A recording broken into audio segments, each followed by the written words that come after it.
நாட்களிலே நாம் அதை வாசிக்க கேட்ட வேத பகுதியில பரிசுத்த ஆவியானவர் தாமே இந்த 56 கர்த்தர் சொல்கிறார், நீங்கள் நியாயத்தை கை கொண்டு நீதியை செய்யுங்கள் என்று சொல்கிறார். எத்தனை பவனி, எத்தனை ஊர்வலங்கள், எத்தனை நம்ம எந்த நாட்கள் அனுசரித்து வந்து கொண்டிருந்தாலும் கூட கர்த்தர் நியாயத்தை நம்மிடத்தில் அவர் கேட்டுக்கொண்டிருக்கிறார். நீதியின் தேவனாக இருக்கிறார். அரசாளுகிற ஒரு நீதியின் தேவனாக அவர் இருக்கிறார். ஆகினால் தான் சங்கீதம் 24 நாம் வாசிக்கும் போது அவர் சொல்கிறார் பாருங்கள்.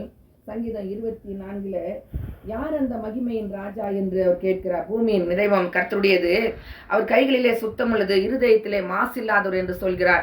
ஆகையினால் அவர் கர்த்தரால் ஆசீர்வாதத்தை பெற்றுக்கொண்டு ரட்சிப்பின் தேவனாக அவர் நீதியாக அரசாள வருகிறார்.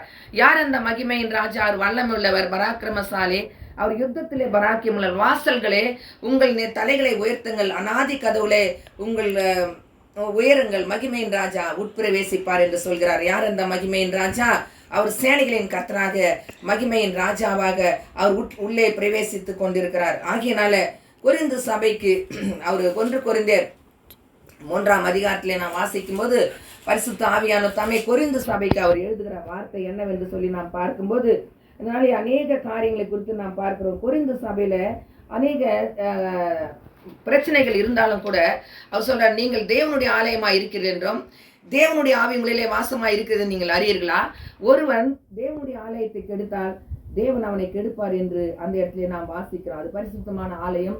நாம் ஒருவருக்கு ஒரு என்ன செய்ய வேண்டும்? தன்னைத்தானே வஞ்சிக்காதபடி நாம் கர்த்தருக்காக நாம் என்ன செய்ய வேண்டுமோ, உலகத்தில் இருக்கிற வரைக்கும் தேவனுக்கு முன்பாக இந்த நாட்களில் நாம் ஊழியத்தை நாம் செய்ய வேண்டும். பைத்தியமாக ஊழியத்தை செய்ய வேண்டும் என்று அப்போஸ்தலனாகிய பவுல் சொல்கிறார் இந்த நாட்களிலே. அப்படியாக மத்திய நற்செய்தி நூலில் கூட நாம் பார்க்கும்போது அந்த எதிரே இருக்கிற கிராமத்துக்கு சென்று அந்த கட்டி இருக்கிற அந்த கழுதை குட்டியை எனக்காக அவிழ்த்து வாருங்கள், யாராவது என்று கேட்டால் அது கர்த்தருக்கு உரியது என்று சொல்லுங்கள் என்று சொல்லி அந்த இடத்திலே சொல்கிறார். இன்றைக்கு கட்டப்பட்ட கழுதிகள் கட்டவிழ்க்கப்பட வேண்டும் என்று சொல்லி நாம் வேதத்திலே வாசிக்கிறோம். இந்த நாட்களிலே எத்தனை பேர் கட்டப்பட்டு இருக்கிறார்கள் என்று நாம் சொல்லி பார்க்கும்போது அநேக கட்டுகளை இருக்கிறது. அந்த கட்டுகளை அவிழ்க்க வேண்டும். அதனால்தான் அந்த எதிரே இருக்கிற கிராமத்துக்கு போங்கள் என்று சொல்கிறார். கட்டப்பட்ட கழுதியாக எத்தனையோ பேர் இந்த சென்னையில வந்து ஊழியத்தை செய்து கொண்டிருக்கிறார்கள். அல்லேலூயா. ஒருவன் உங்களுக்கு ஏதாவது சொன்னால் இவர்கள் ஆண்டவருக்கு வேண்டும் என்று சொல்லுங்கள் என்று சொல்கிறார்.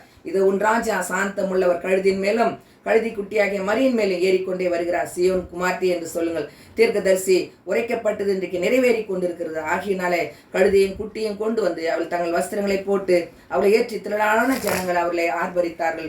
இன்றைக்கு நம்முடைய வாழ்க்கையில நாம் கர்த்தரை நாம் ஆர்ப்பரிப்போடு வெற்றியோடு நாம் இந்த பவனி ஊர்வலத்தில் நாம் கலந்து கொள்ளலாம். கர்த்தர் நம்மளை ஆசீர்வதிப்பாராக.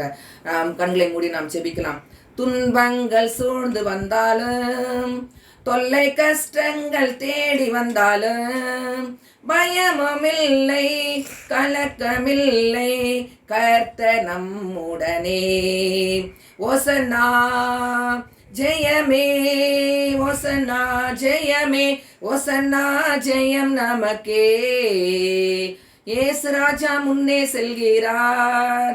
ஓசன்னா கீதம் பாடுவோம், வேகம் சென்றிடுவோம். ஓசன்னா ஜெயமே, ஓசன்னா ஜெயமே, ஓசன்னா ஜெயம் நமக்கே.